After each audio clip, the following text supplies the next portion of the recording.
Well, welcome in, hockey fans, ACHA hockey fans. Guess where I'm at? I'm back at CU Rec Center at the University of Colorado with the Buffaloes head coach Benny Tollar with me. What a weekend for Colorado hockey last weekend, Benny. Tell me about it. Definitely. First of all, welcome home. Welcome back. No, it was just a big weekend for us. It's so funny with sports. It's like a lot of times players feel like you need W's and W's and W's to show that the work that you're doing is paying off. Sure. And, we've been close. We've had games that have been close, games where we're right there. And it just seemed like we've learned how to win and sort of lose every different way this year. Right. And they've just adapted really well. So having last weekend be, especially against a rival, sure. Big fan. Like I love playing up there. Yeah. I love the CSU fans. They're passionate, which I think is awesome for hockey. That stuff doesn't ever bother me. I love it. And I know some of the kids up there from being in Colorado for a while, but it just was really, really a good thing for my kids to kind of step back after the games and just be able to say, hey, we kind of put a couple together here. So doesn't get any easier in the WCHL. This weekend you're hosting Arizona, number 2 in the conference currently. Your thoughts on Arizona coming in? Well, your point exactly. They're a great team. But that's what we want, and those are the best teams to play. You learn from every game that you're in, and Arizona is going to be strong.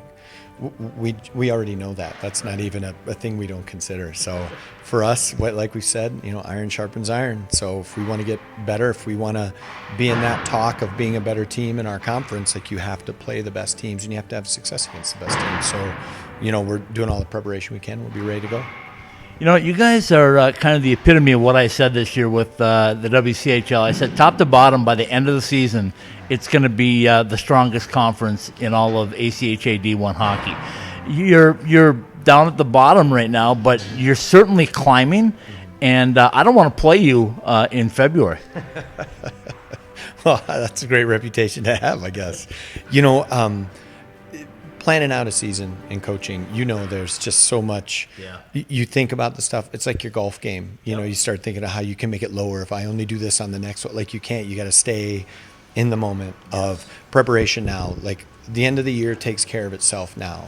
Everyone at the end of the season says, boy, I wish back in November we'd have done better in that weekend, or those are games we could have had, or what I mean? You always do that as a coach. So I think our big focus is, Friday night, preparation till then. Get everybody in practice with all the colds and flus and school and all that stuff going on, and just Friday's our focus. So let's talk about the health of your team. How is everything right now? Last weekend was a banger. There were I got some guys a little dinged up, and I think we're getting to that part of the season where every team feels this. Yeah. It's kind of like you lose games and people say, oh, we've got injuries. That's every team. We're all in the same boat. Everybody's playing hard schedules, travel, these colds, flus, injuries, they happen everywhere. So I'm really proud of the guys that maybe didn't get to play as much early that are moving into those roles. And I'm really confident that we can, trade out guys, while guys get back to healthy and create that competition level that if you come back, you got to come back ready to go. And the boys have really embraced that, so.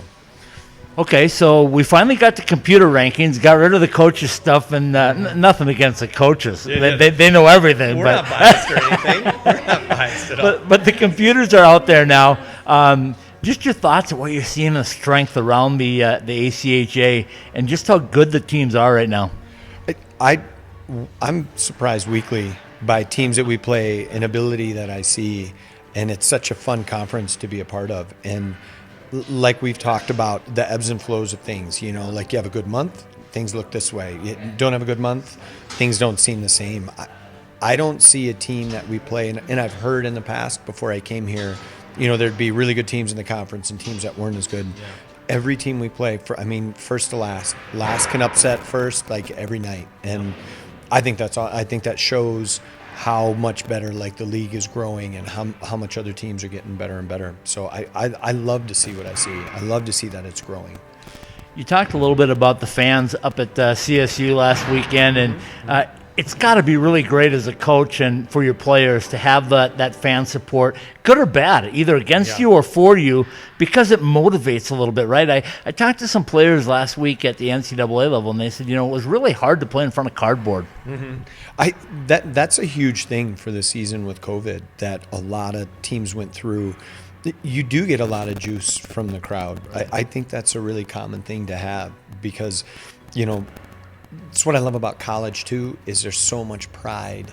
There's not free agents in college for the most part. Guys aren't playing for the school for a year and transferring to this school for a year and then coming back to when you play here and finish, the experiences that these guys have, and those are their friends sitting there. Those are their roommates that are up in the crowd, and they're ready to give it to you. And to me, I always heard the noise, but I didn't listen to it. Yeah. Because if you listen, I was getting chirped this last weekend too. And what do you do? Right? What am I going to do? I don't even actually really react to it, but I love that people are passionate about it, and having that, you can see the energy and you can see those rivalries build. And I think rivalries are awesome for sports. So I love when people don't like when you're in town. I love the chants. A lot of expletive. I love it. It doesn't bother me at all. Bring it on. The boys love it on both sides. So it's good stuff. I got to ask you about this part of it. The travel, we always talk about the travel, but Missouri State played some pretty good games at home. All of a sudden, they took a 24-hour bus ride to Vegas. Maybe bus legs, maybe not. I don't know if we'll get the truth out of anybody, but what in the world is that like from a coach's perspective? What do you expect out of you guys after making a 24-hour bus ride somewhere? Well, I was very fortunate to be coached by amazing coaches. And probably one of my favorite coaches that I ever had was, he really, and I'm not saying this works for everyone, but he was a huge, work hard, play hard guy. Yeah. So, get your business done, work your butt off, play with guts, play the best that you can, and then celebrate the victory afterwards. Sure. Going to places like Vegas, sitting on the bus and the biggest thing that I try to tell the guys is anything you'll do, before the weekend's over isn't going to compare to how good you'll feel to win the games. And then after Saturday, game, after long bus trips and stuff like that, get a little rest after the games, then you go out and enjoy it. These are college kids after all, and they're also here to have a great experience and have fun. And I'm not against that at all. As a matter of fact, I'm happy to partake with them sometimes because I think that bond as a coach, responsibly having fun with them brings everyone together. And I think in those games where you're against, you're on the road, you're riding the buses and we're sleeping there and you're getting up and you can hardly move, I think it also bonds the guys. Playing at home is great, but I think the travel, the hotels, you watch them move into their groups and deal with stuff together. And in the end, when your best players and your captains and your leaders are running that, as a coach, you just sort of stand on the outside and make sure they're guiding in the right direction. But this is their team, and my captains know that. I am happy to turn that over to them to run, and they do a good job of it. They do a fantastic job of it. Okay, so the flip side of that, you're going to experience this week. Arizona driving through the night to get here on Friday morning, get you Friday night. So as a coach that has that, you're on the side where you're sleeping in your own beds this weekend. What do you want to do first? Is it important to jump out first, hit them hard, let them know that they're going to have to really work this weekend? Well, I think the mistake is actually factoring that in when you're playing a team. Okay. That they're going to have bus legs. I don't take it that way. Right. They're going to be ready. Yeah. They're going to be 1,000% ready. The same that they would say to us going that way. They're not going to. They're going to be a little they'd be bringing it to us the same, and I take none of that for granted at all. Trust me, I don't even factor in bus legs. And as far as being on the road, my joke is, I'm at home, I don't sleep. I got dogs and cats and kids and people. I'm in the hotel, man. I sleep like a baby. So I don't know what you're talking about. But no, I think the mistake is to think that those things factor in. We all know they do, but it's sort of the unwritten rule. Arizona's going to come in here primed, ready to go. They're deep, they're strong, they're a good team. So I don't expect coach is going to let them come in kind of running low. So okay, final one for you. I know coaches and don't want to look ahead. You want to take one game at a time. But if you can put the blinders on for a minute and just kind of look ahead, getting to the end of the semester and getting to the Christmas break, how important it is to stack a few wins right now? Well, momentum's everything with sports. Not, when you say like looking ahead, I think the hockey schedule for us is so fun. It's why I sort of top loaded us early on with travel and games and stuff like that, because it's not a sprint, it's a marathon, and you do break it into certain kind of sections. When we go into that, if you think about it, we literally have 6 games and then we're in Christmas break off. You're going to go to bed, wake up, and it's January. And you basically got a month to hustle and go. And like I said earlier, instead of me looking forward to things, I try to say I don't want to be there looking back wishing I would have changed. Like, hey, we got 4 in a row. We've won 4 in a row. That's great. Like, we can rest on that. Like, we can't rest on that.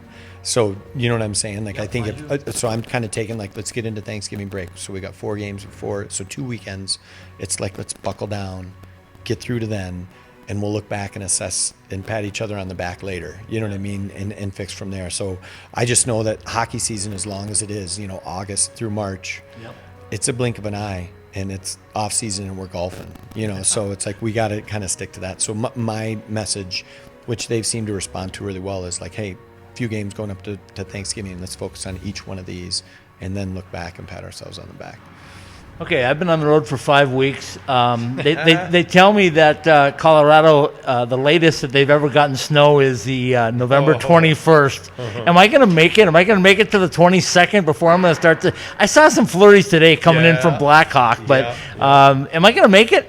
Well, you got to be careful. I think I can't tell you if you're going to make it or not. There's no farmer's almanac, for the first day of winter and not in Colorado. Yeah, exactly. Yeah, there's none of that. There's none of that here. I mean, I when I lived in Steamboat, I remember this was a long time ago. I remember like scraping my truck off like June 15th, and I'm like, all right, enough. I love the winter, but I'm tired of it. Yeah. So you never know. And I think it's funny too when you go from, say, the Front Range where we're at. You go over the mountains in the snow, you're up in Steamboat, and it feels, you're in Breckenridge, and it feels like winter. Then you come down here and you're in shorts and flip-flops. So, I'm not going to make a call on that. Your car needs to have a puffy coat, snow tires, blankets, cooler. You got to have it all in there just in case. Well, back to the Minnesota days for that. So, Benny, I appreciate your time as always. Good luck this weekend against Arizona. And if I don't see you before, have a great Thanksgiving, and we'll talk to you going into the holiday break. Awesome. Best to you and yours. Thanks.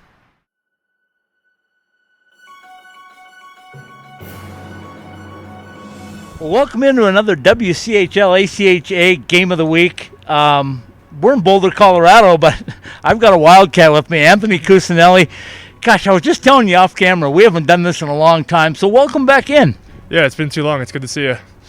Okay, big weekend again, as it is every weekend in the WCHL. What have you seen differently, Anthony, this year from maybe years past, aside from the pandemic year? Yeah, it's been a lot different, obviously. I think every team is a bit more even this year, and as you're seeing that in the standings, but yeah, I think any team can win any night this year, so you're kind of seeing that so far.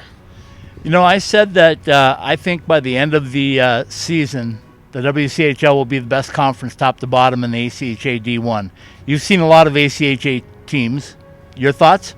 Yeah, I mean, obviously those teams out in Minot in that area are awesome, but our conference in general, when I got here 4 years ago, was not as good as it is today, and it's a testament to ACHA hockey and how it's just growing year by year. You've had a lot of road trips already early in the year. What that means basically is a lot of home games coming up in the second half. Happy with where you are right now, or would you like to see yourselves in a better position? Yeah, I mean, definitely wish we were in a better position. Not the start we envisioned or the start we're used to, but long season, a lot of home games coming up, like you said. So we'll take care of business here on the road and then get back to Tucson and kind of settle in more. The auto bid is always the way you want to go, but really getting in the tournament is the most important thing. This year it's at St. Louis at Centene Center. So your thoughts on the national tournament and just getting in there and then getting your chances once you get there? Yeah, I think this year it's definitely the toughest year of getting in. Every team's a lot better, as I said, but a lot of hockey left to play. We'll get hot down the stretch, hopefully, and yeah, definitely excited to hopefully get out to St. Louis. And I've never been out there, and the new rink looks awesome, and getting to see John's new rink in Maryville will be cool too, so definitely excited to get out there. So tell me what you see from this roster. You've seen this team now for a number of years. Is it different this year? Is it better this year? Where do you stand? Yeah, it's definitely different. I think in previous years we've been relying on a few certain guys each year up front and on the back end, and I think this year we're definitely a bit more scattered out and have a lot more depth, a lot of bottom six guys that can provide more offense, and the back end we're very deep. I mean, injuries are kind of coming at us right now, but definitely a different makeup of this team, but so far I'm definitely happy with it. Couple of things that are different this year. You added some new teams, obviously, in UNLV and Grand Canyon and Utah, but you're also playing a little different schedule. You get to play the last game of the fall semester up at Prescott Valley. Excited about going up there? Yeah, definitely. Next weekend we got Oregon too at home, which will be cool. And then, the game Prescott should be cool. Coach Berman says there's a good little hockey town up there, so definitely will be exciting. I can tell you I've been in that rink, about 6,000 seats with luxury boxes. It looks like it doesn't belong there, but it does belong there, if you know what I mean. So you'll enjoy that. I got to ask you about the bus rides because you just came off of one. You look really good, by the way, for coming off of 12, 14-hour bus ride. Yeah. How are those? Yeah, they don't get easier. It's part of the game. I mean, it's nice we kind of get to go overnight, so guys just end up sleeping on the bus, but it is what it is. Everyone's well rested. We got here early enough, had nice breakfast, and got to take a nap and have lunch, so everyone should be well rested and ready to go. Cus, thanks for visiting. Enjoy the weekend in Colorado and get a couple of W's while you're here, okay? Yeah, of course. Thanks, Scott. Appreciate it.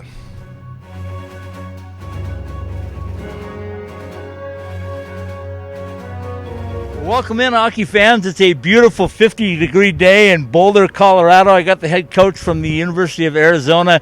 Had him on the podcast.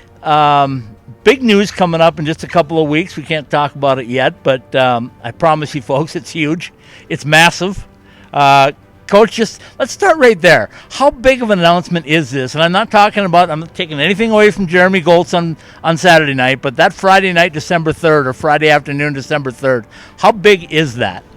It's program defining. It's community changing. That's how big it is. And it doesn't take away from Jeremy. It works out great that we can synergize both celebrations into one weekend, and we can make that announcement and present the news in front of our alumni while they're all there. So that's going to be a great celebration. And of course, we've got ASU in town. But you want to know how big it is? I just found out how big your show is, because as soon as your show that was put online, I got about 10 text messages from guys. What's the news? What's the news? So apparently you're doing all right there with followers.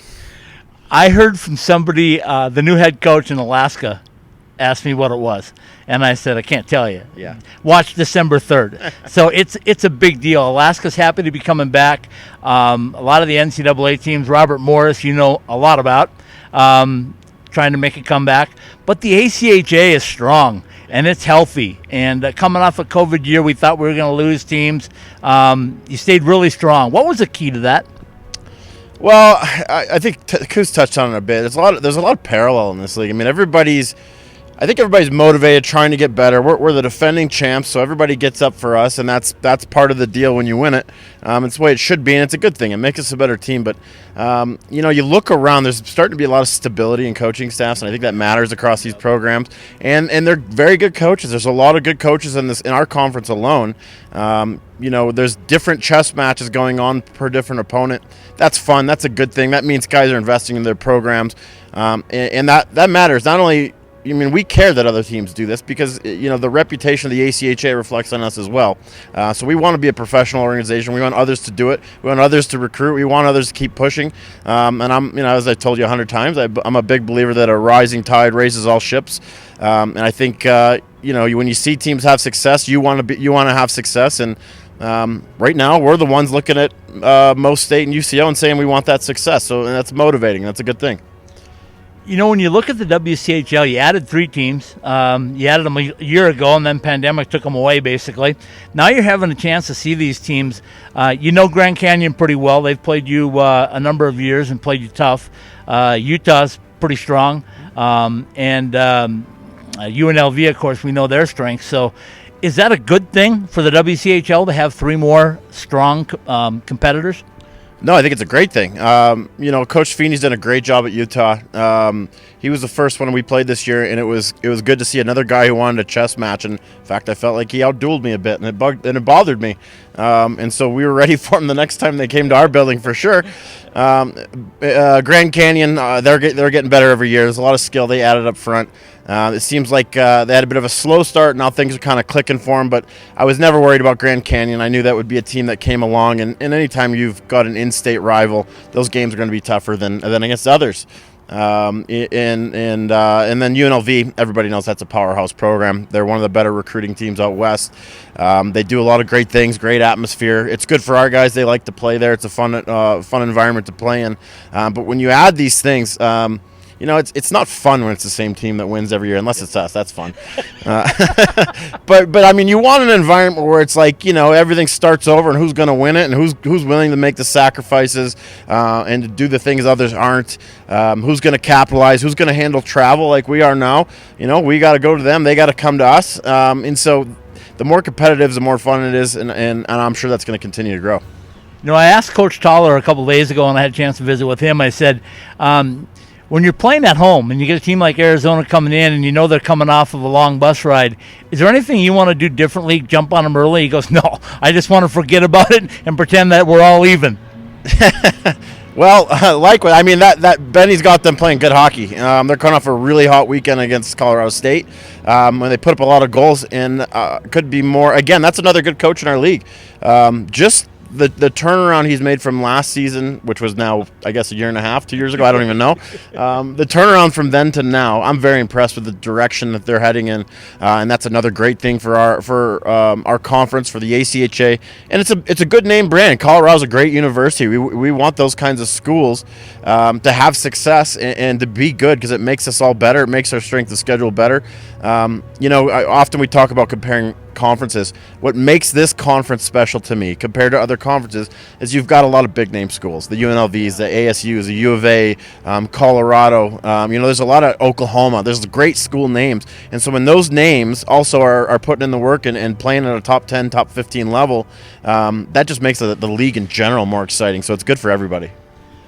Okay, so many things we could talk about, but I got to narrow it down here a little bit. But we'll get to your team in just a minute. But I want your thoughts on what's happening. The coaches poll. We all hate it.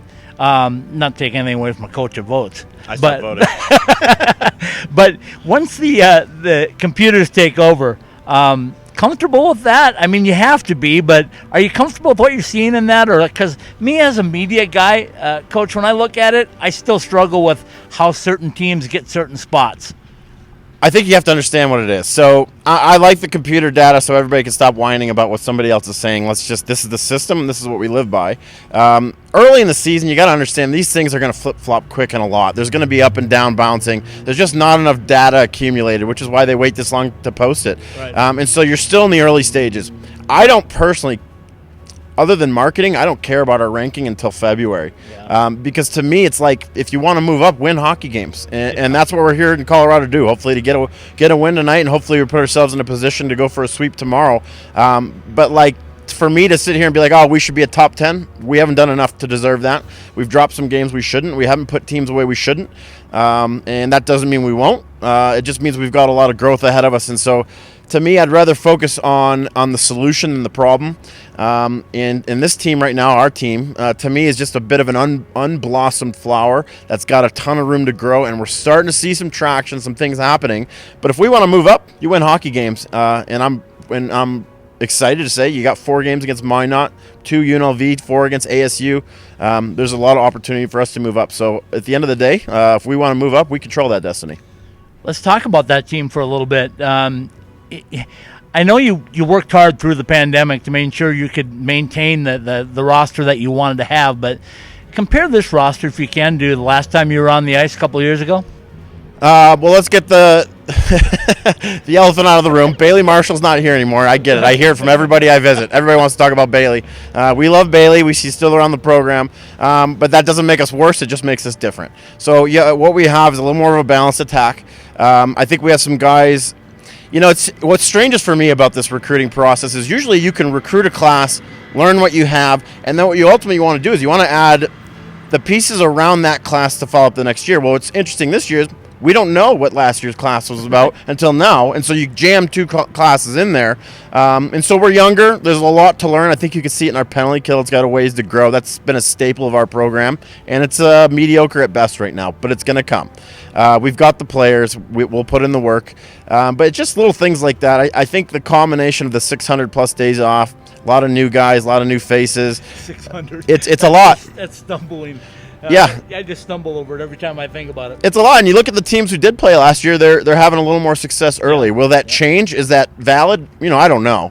At the end of the day, you got to win the games in front of you. So, it's a process. That's all I can say. Okay, we know the ACHA National Tournament's going to be at Centene in St. Louis. Your protege, the guy that worked under you, John Hogan, doing a great job with Maryville. Absolutely.